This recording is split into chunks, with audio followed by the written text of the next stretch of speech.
The FA Cup. A special day in the football calendar.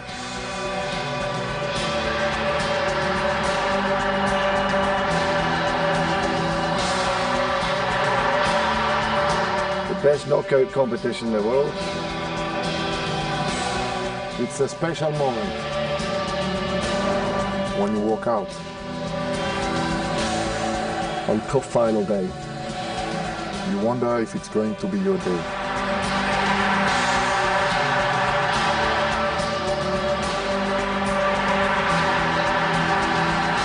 Passion. A magic. But when you win it, It really doesn't get much better.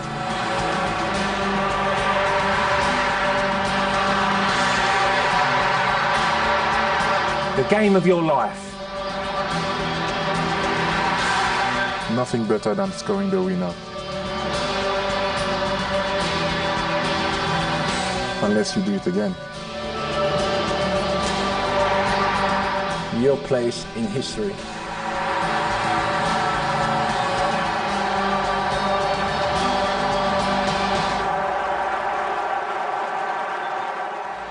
Seeking their place among the legends, Manchester City and Stoke City, two aspiring clubs desperate to win the oldest trophy in world football.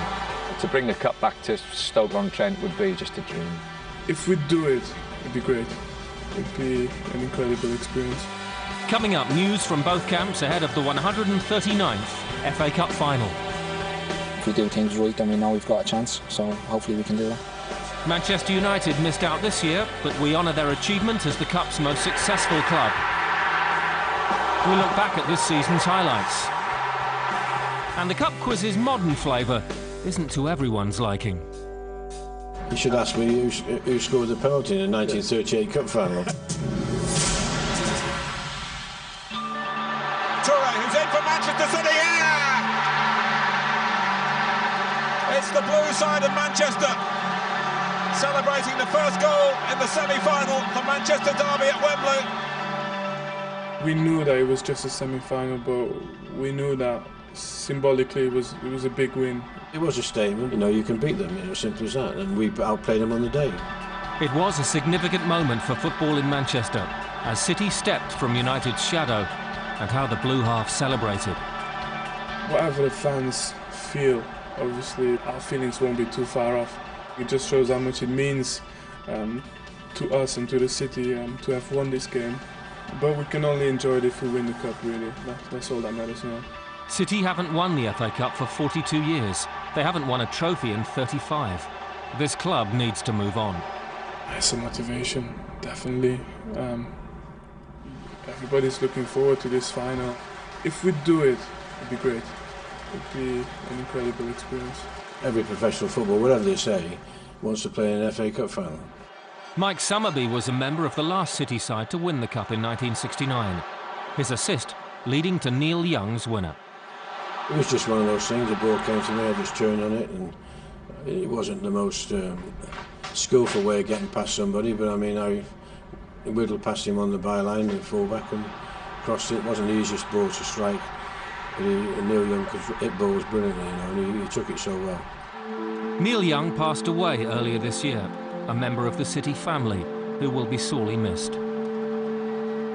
Well, as a man, he was a special person. We were a family as a team then, we worked together, lived together, we knew each other, we had some wonderful times together. He scored many very important goals for us, and he was a tremendous player and a tremendous asset, and a wonderful person as well. It's probably someone that we didn't know too much of before the season started, but we realised, first of all, how much of an important player he was for this team. City's tributes to Young has helped build a connection between the valued past and the ambitious present. If City can win the FA Cup, it really is Neil Young's cup. It was difficult at the semi because it was very emotional. I shed a few tears, I have to say. And Noel Gallagher did the same. The people around me, I've never kissed so many fellas in all my life, and women, but it gets to your heartstrings a little bit.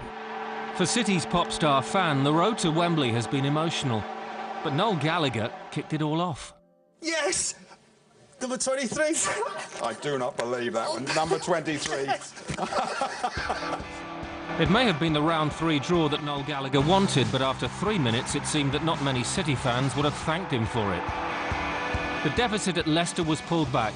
James Milner and Patrick Vieira helping City to a 2-2 draw and a replay. Carlos Tevez then took over, setting them on their way to a 4-2 victory. We won it because at no stage we went into the game thinking, well, you know, we should win here today. That's what it's all about. Never underestimate your opponent. That sentiment was called upon again in the 4th round. To be honest, Notts County is it's the one game this season probably in this FA Cup where I felt we might actually lose this one. And as soon as we scored that goal, I said, let's take the replay, and then I knew we'd do the job at Eastlands because I had the feeling that we wouldn't make the same mistake twice. County was swept aside at Eastlands as City hit 5 without reply. Momentum was gathering as they met a weakened Aston Villa in the last 16. Very happy that we won that game because it's leaded us to where we are now, and Aston Villa was probably a very difficult opponent to beat on another day. A 3-0 win earned City a quarter-final with Championship side Reading. With a semi-final date against United at stake, the pressure was on. It was an incentive. I thought, we wanted that game. We wanted to play United at Wembley. We wanted to beat them at Wembley to play that final, and luckily we did because, as I said, every single thing we've done along the road has brought us to this moment. Both Reading and United were beaten 1-0. Now comes the final hurdle, the underdogs of Stoke City. They're an honest team. They'll try and hurt us, running straight at us. They have so many things like the long throw. They play a lot of balls into the box. They've got a certain system to play. It's not the easiest thing to counteract. But we play the ball. We've got quality players. We've got a lot of world-class players in our side. This football club is going in the right direction. A well-run football club off the field, probably the best-run football club in the country, and it's going to go upwards all the time. On and off the pitch, City's reputation is growing. The work that the staff put into the community is cited as being key to that progress. Probably one of the club where the players are the most, proactive for the club on the behalf of the club, for the fans. Things people don't maybe always see, but that we know is making us a bigger club. Of course, trophies are most crucial to City's cause. The investment demands the club enter the ranks of Europe's elite. Everything you achieve is a foundation, and we'll try and lay down the first stone on the final against Stoke. It'd be a massive thing if we can win this, and it would be a start of a new life for Manchester City Football Club. I truly believe that this cup will be coming back to Manchester. So 759 clubs have been whittled down to 2, but as is the norm, there have been plenty of great cup stories along the way. The first round proper saw FC United of Manchester burst onto the scene. A brilliant goal from Jake Cotterill signalled their intent at Rochdale. But this was only the first instalment. When the ball's come loose, Norton's got a shot! FC United have only got and won it! 3-2, Mike Norton's last-minute strike igniting cup joy. Kent's Dover Athletic were giant killers. Adam Birchall's strike helping them to a 2-0 derby win over Gillingham. In round 2, no room at Dover as Aldershot visited. Birchall again the hero, as his 2 goals saw off the League 2 side. It was to be their highlight as Huddersfield ended their run in round 3. Sam Ashton's last-minute penalty save kept alive FC United's hopes against Brighton. But the League 1 side prevailed in the replay, 4-0. In round 3, all eyes were on Kenny Dalglish, back in the Liverpool hot seat. But his side were undone by a penalty at Manchester United. At a sodden Broadfield Stadium, non-league Crawley grabbed their chance against Derby. Sergio Torres sealing a 2-1 win in the dying seconds.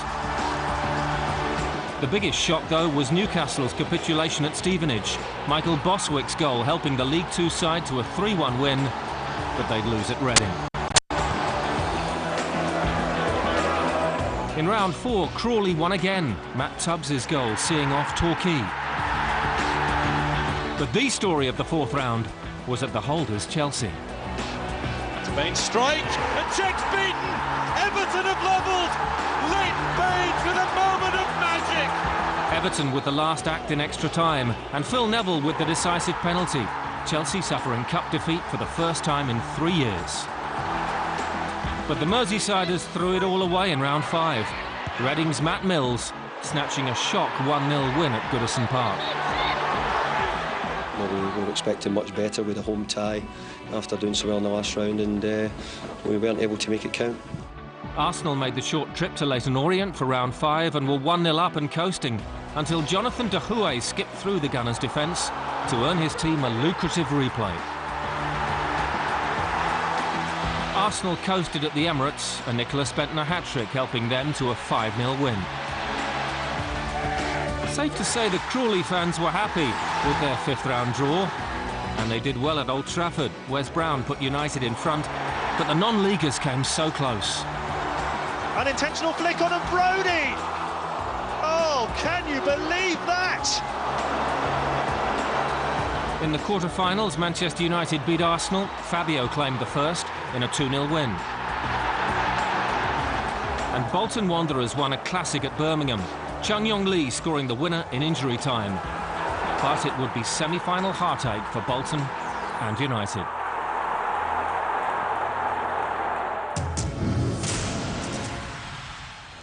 Coming up, we're off to Stoke City as excitement builds ahead of their biggest day. You cannot believe how the place has taken off because of the FA Cup. Manchester United's cup history is under the spotlight. And pause for thought in the cup quiz. I'm 68 now, so I can't remember what I did yesterday, never mind what happened all those years ago.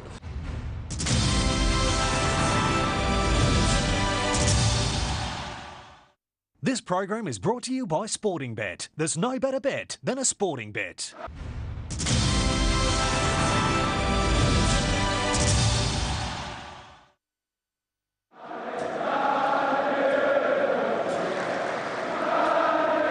They're the FA Cup's most successful club. Manchester United, 11 times winners of football's oldest trophy. The FA Cup was my big dream. It was what I was thinking about at night as a kid, playing the FA Cup at Wembley for Manchester United. You arrive at the stadium and you see your fans, it sort of hits you. You're in the FA Cup final. You know, it's going to be one of the biggest games of your life. I have a special affection for it simply because it resonates with everything I've tried to achieve here. I associate the FA Cup as my highlights. The first hero was Billy Meredith in 1909, the club's sole cup success before Matt Busby arrived as manager. He transformed the club, and in 1948 their potential was realised as they beat Blackpool 4-2, the catalyst for 3 league titles. In 1963, Dennis Law put United 1-up against Leicester City. Busby had rebuilt his side after the 1958 Munich tragedy, and his new team heralded a return to the big time, winning the cup 3-1.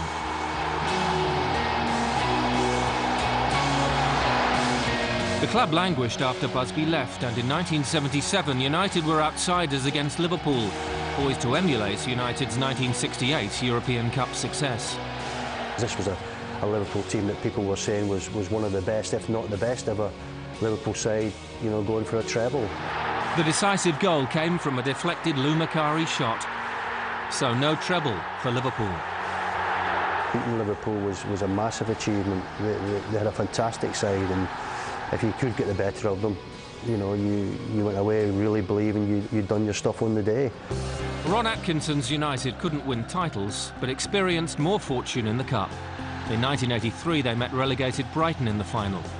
United were lucky. A last-minute Gary Bailey save kept the score at 2-2. They made the most of the reprieve, a Brian Robson brace, helping them to a 4-0 win in the replay.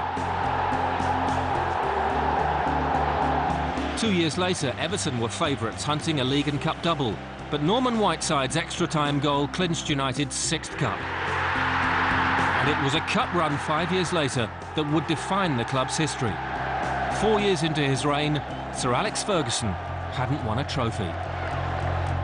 It's been said that a Mark Robins goal in the third round saved Sir Alex's job, but the 1990 final still had to be won. And the match was close. Crystal Palace were 3-2 up before Mark Hughes forced a replay. Lee Martin's goal earned cup number 7. I think the first one will always be special in the memory. You know, success, an early success after 3 years here, and we shot on from there. How United progressed. In 1994 came another landmark. We were going for the double, so I mean it was a tough game. It was against Chelsea, and until we scored, really, it was neck and neck. But after we scored, you know, there's only going to be one winner. You've seen so many players over the years walk up them famous steps and lift the trophy, and to be actually there and a part of that was special. It was one of, you know, my favourite memories of being a footballer. 2 years after that 4-0 win, a second double beckoned. Old foes Liverpool, the opponents. This was being billed as the biggest FA Cup final of all time. It was a terrible game. It was a shocker of a game. We won it. The big difference was we had Cantona. Cantona scored, as he'd done, I don't know how many times that year. That won us a game. That cup was number 9. The 10th would come in a momentous year, 1999, living long in the memory, a semi-final versus Arsenal.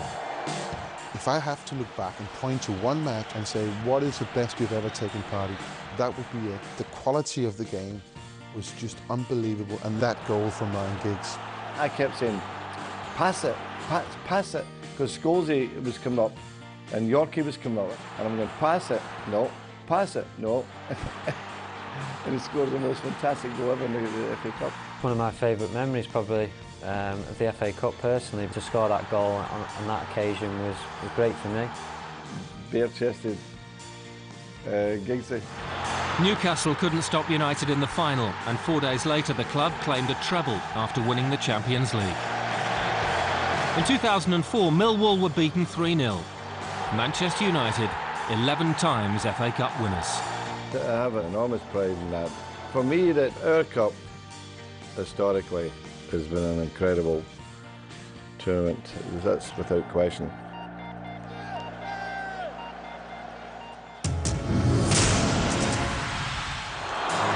This is uncharted territory for Stoke City. Stoke City are through to their first ever FA Cup final. A 5-0 thrashing of Bolton Wanderers. After the joy of winning the semi-final comes the clamour for cup final tickets. Stoke will take at least 24,000 fans to Wembley. Each ticket is a dream come true. Very proud moment. One for me and one for my lad. It'll be the only time in his lifetime he'll get one. It's the only time I've had one. 147 years and no FA Cup final. This is the year. First time in the history of the club. Long time we've waited for that, and it may not ever happen again. Me personally, this might be my last one. and personally, it is a fantastic, it's absolutely brilliant. And we stand a very good chance of winning it. In fact, we're going to beat Man City. We're going to stuff them, actually. Put simply, for the fans, it's the biggest day in the club's history. A feeling that won't be lost on the men who matter. Stoke City's players and manager. You cannot believe how the place has taken off because of the FA Cup and because of what we've done. We've brought this community together again and given, you know, them the opportunity of going to a Wembley final, which they haven't had for years. It's been great for everyone. I think people have gone into it and not really expecting that they could get to a final. It was basically just try and get to the next round and see where we can go. But the manager that we've got, he wanted to go on a good cup run, and if you get to the final, winner. So hopefully we can do that. The road to that final began with a home tie against Cardiff City. 1-1 meant a tough-looking replay. Going down to South Wales, you know, for a night game was difficult.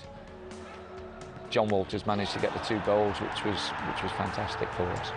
You just look back on things like that now, thinking it could have been so different, because if he didn't put in the right performance in the early rounds, then we wouldn't be here now today. After that victory came Robert Huth's late goal at Wolves, before a last-minute penalty save secured the win. Robert scored a great goal from a free kick on the right-hand side. I think we were 1-0 up, and I think Thomas has saved the penalty as well. So it's just little things, if you look back on that, has helped us to achieve something. Thomas has got a good record of saving penalties, so yeah, very, very pleasing. Brighton came to the Britannia for the 5th round, but the Potters made sure there would be no upset. It was a banana skin, but the players that day were absolutely fantastic, and you know, we really put them to the sword. A 3-0 win set up a home tie against West Ham. Robert Huth put City ahead. Then came controversy. Obviously the handball we were disappointed about, and people thought, but we've gone in at half-time thinking, right, put that to the back of our minds now. We have to go out and win the game. I think justice was done in the end, yeah. I think it was done in the end. I think our lads deserved to win that game. Bolton Wanderers then, the semi-final at Wembley. Everyone predicted a tight match, with Bolton the marginal favourites. Nobody saw this coming.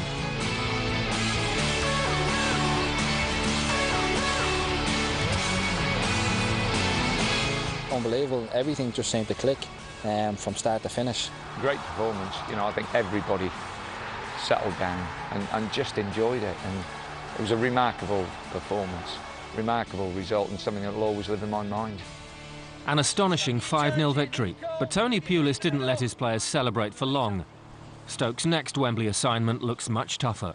Manchester City's millionaires in the final. We know Man City are a massive club with terrific players.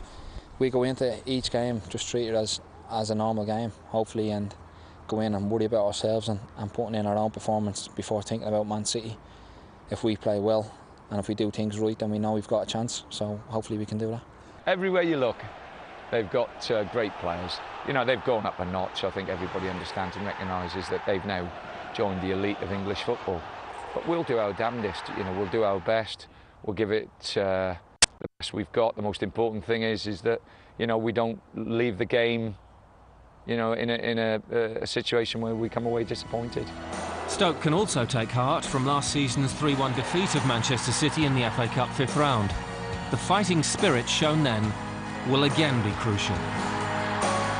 Our work rate and our togetherness. We have great spirit and great togetherness. Our lads will just stay level-headed as we always do, and just take it as we do every game, just go out there and give it our best. But we know it's going to be a very difficult game against a very good Man City side. It'll be a tough game for us. They'll certainly be, you know, big favourites to win the game. But we'll do our best, and that's what we do every week. Stoke's passionate fans will be playing their part too, getting right behind the club, aiming to win their first FA Cup. Go on, the Potters! Go on, the Potters! Up the Potters! The loudest supporters in the land, as was proved against the Bolton semi-final, and it will be the same on May the 14th. We'll hear us all over London. Since we've been in the Premiership, I think the club has embraced the community, and the community have embraced the football club, and we definitely, you know, have got a togetherness that is very, very special. And to bring the cup back to Stoke-on-Trent would be just a dream. Finally, it's quiz time. Question 1. It may be 42 years since Manchester City won the cup, but 4 players in their current squad have tasted cup success. Name them. You mean the squad we've got now? Yeah. Played and won an FA Cup final. This squad? Mine's gone blank now as well. Played in a cup final. Yeah, and won it. FA Cup final. I'm going to find them, don't worry. Patrick Vieira. Patrick Vieira. Kolo Touré. Kolo Touré. Kolo Touré. Touré. Kolo Touré. Sean Wright Phillips. Roy Phillips. Wright Phillips. Sean Wright Phillips. Bridge. Tevez. Wayne Bridge. I'm 68 now, so I can't remember what I did yesterday. Never mind what happened all those years ago. Wayne Bridge, does that count? It does. Wayne Bridge and Sean Wright Phillips won the cup with Chelsea in 2007. Patrick Vieira and Kolo Touré won with Arsenal in 2005. Question 2. Stoke have no ex-winners, but one of their side has appeared in a final. Name him. It's the winger, what's he called? Matty Everington, is it? Matty Everington. Matthew Everington. Matty Everington. It can't be Etherington. It can. Matthew Etherington suffered heartache in 2006 when West Ham lost to Liverpool. Question 3. Plenty of non-British managers have won the Cup. But who was the first? Well, how are you going that far back? Can't you give me something that I can know about? Non-British. Long shot, but Wenger. Arsene Wenger, was it? Liverpool manager. Marino, wasn't it? Rafa.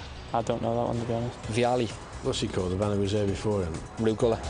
Well done, Glenn. Dutchman Ruud Gullit in 1997 was the first, his Chelsea side beating Middlesbrough. Sticking with the managers, before Sir Alex Ferguson, who was the last Manchester United boss to win the Cup. I don't really follow that part of the football history, but wait. It's gone back a little bit before me now, isn't it? I can't remember the manager before Alex Ferguson. Going really far, is it Busby?